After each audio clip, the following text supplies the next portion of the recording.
Hi, and welcome to class today.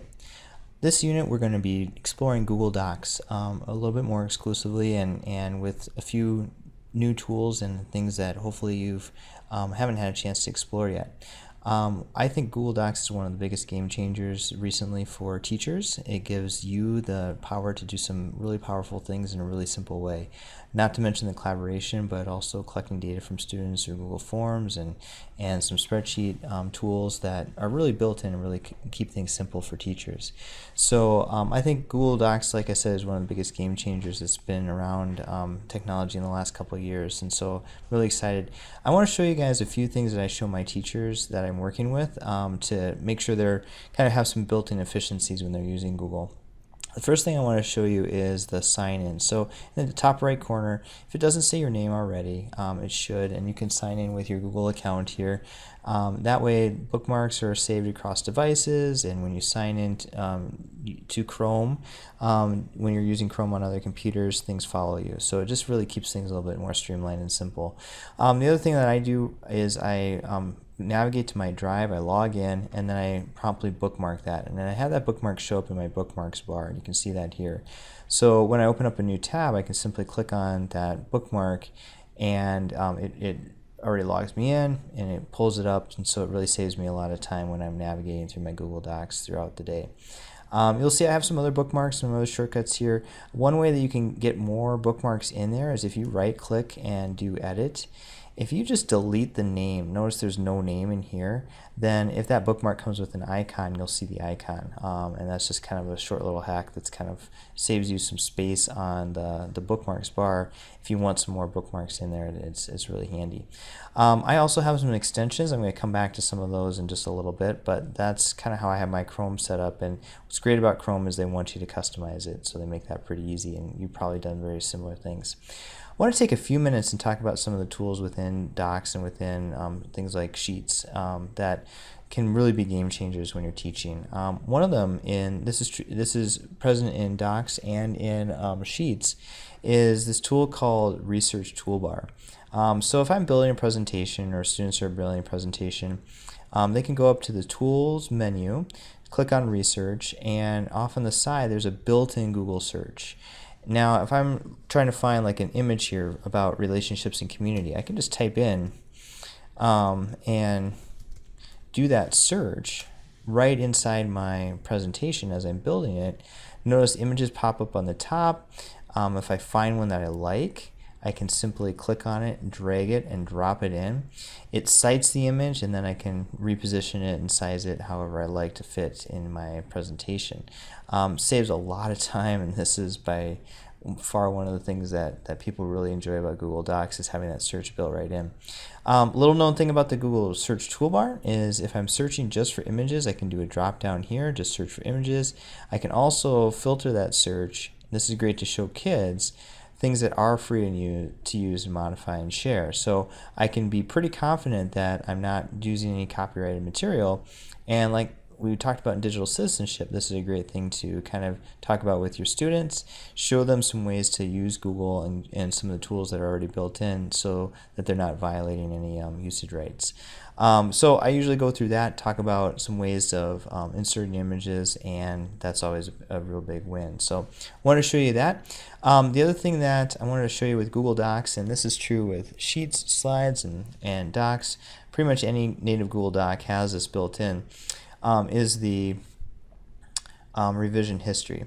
Now, revision history can be used in a lot of different ways. You'll see here there's a record of all the changes that are made, when those changes are made, and if I want to revert back to something, I can simply click Restore this version. Now, what's awesome about this is really twofold. One, if students ever are stressed about losing work, let's say they're doing a group project and somebody accidentally messes up a slide or they accidentally delete the work is never truly gone. The owner or even somebody that's been shared with can go back in that revision history and dig that out and restore the version before any of the changes were made. The other thing is, as a teacher, once somebody shares this with you and gives you edit rights, you'll have options to see this revision history as well. So you can go in and kind of monitor progress on projects and make sure people are actually pulling their weight in a group situation. So it's really powerful in many ways. A lot of times I just show students that that's possible, and then we have some really good discussions about teamwork and what it means to work together as a group, and use it in using the technology effectively that way. So I want to show you those two things right away. The other thing that is new to Google, relatively new to Google anyway, is within documents and other things. Sheets has this as well, Forms has it too. There are some programs that allow for capabilities that aren't built into the Google Doc itself, and so some of these are called add-ons, and you can browse add-ons by just going to the add-on menu and then do get add-ons down here. And you're going to find things that are relevant to the subject and the matters and things that you teach here. Like, for example, if you do world language, this easy accents might be a nice add-on to have. And what these basically do is enhance the functionality of the Google Doc. Okay, so you're still working within Google Docs, but there's these other products that are basically a part of your Google Doc that can make that workflow a little bit more simple, much like the research toolbar.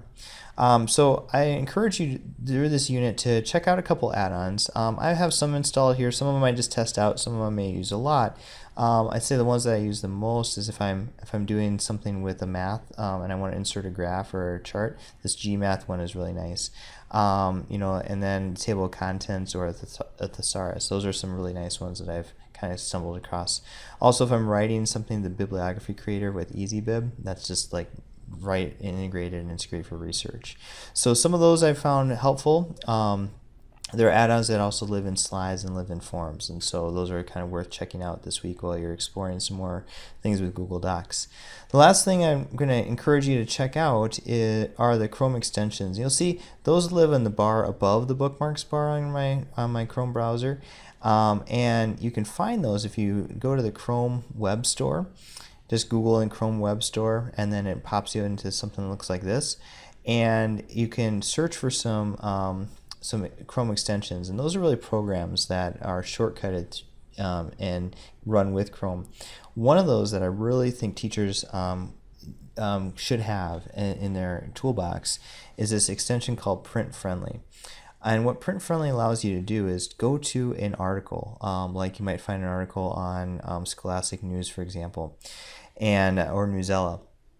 And what you can do with that article is turn it into a PDF. And so with one click, after I've installed that Printfriendly extension, and to install it I simply go and I click Add to Chrome.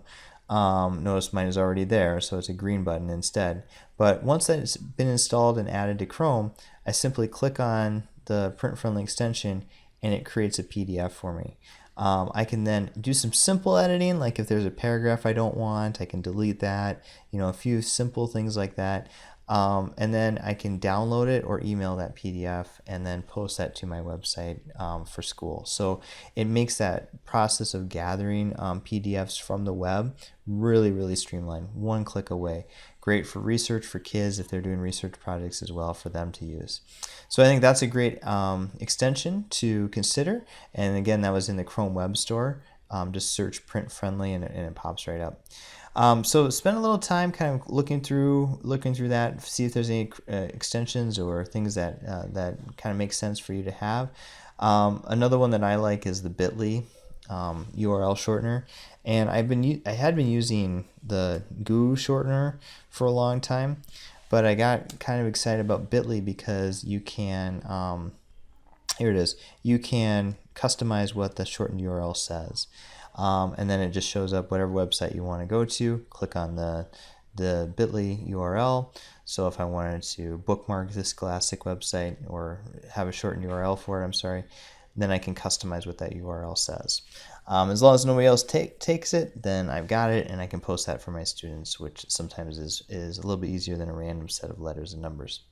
So I wanted to show you those kind of tips and tricks about Google Chrome and a couple other Google Docs things. There's a lot more to learn in this unit, so I'm excited to hear you as you go through some of your projects and your presentations. The one thing that I'm going to briefly introduce in this unit is the idea of the Google Sites portfolio. So one of the things that I'm going to have you guys take a look at are your learnings and things that have been going on over the course of last unit and this unit and then future units. And every unit, add a few ideas to your portfolio, and you'll be building a Google site to house that portfolio. A lot more details in the documentation for that assignment. So, read through that, but please message me if you have some questions. Just wanted to give you a really quick introduction about that before you get started. So look for that in this unit. That'll be a continuation, and we'll wrap that up at the end of our course in the middle of August. So thanks. You guys are off to a great start, and have a great day.